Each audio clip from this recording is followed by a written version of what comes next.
এখন প্র্যাকটিক্যালি আমরা একটি পোস্ট আমাদের ব্লগে অন্তর্ভুক্ত করার সিস্টেমটি দেখে নেব। শুরুতেই অ্যাড নিউ, এখানে আমরা দেখতে পাচ্ছি যে add new post, enter title here, তারপরে আছে ডেসক্রিপশনের ঘর, অর্থাৎ এখানে আপনার বর্ণনাগুলো লিখবেন। এরপরে আপনি এখান থেকে একটি ক্যাটাগরি সিলেক্ট করবেন।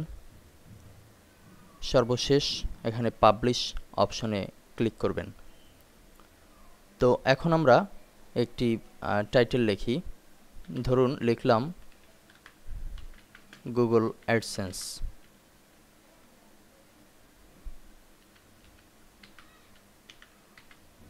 গুগল অ্যাডসেন্স আমাদের শিরোনাম।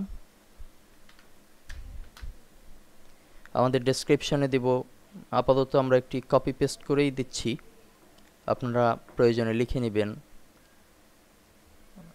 শুধুমাত্র দেখানোর জন্য আমরা কপি পেস্ট করে একটি লেখা পেস্ট করলাম।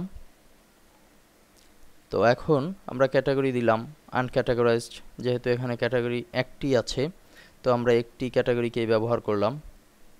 আমরা এখানে ট্যাগ ব্যবহার করতে পারি, যেমন 2-3টি ট্যাগ যদি দেই,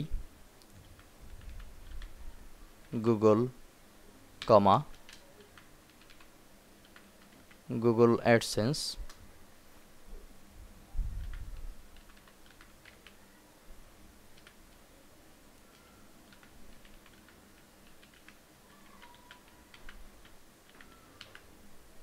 দুটি ট্যাগ আমরা ব্যবহার করলাম।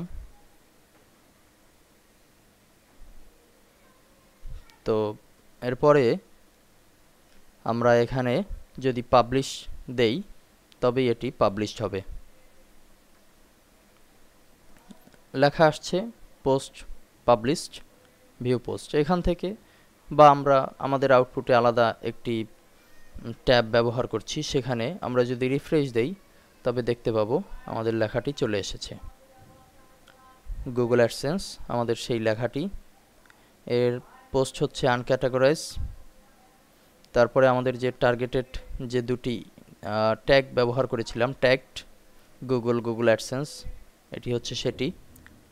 এরপরে যদি কমেন্ট দিতে চান তবে লিভ এ কমেন্টে ক্লিকের মাধ্যমে দিতে পারবেন।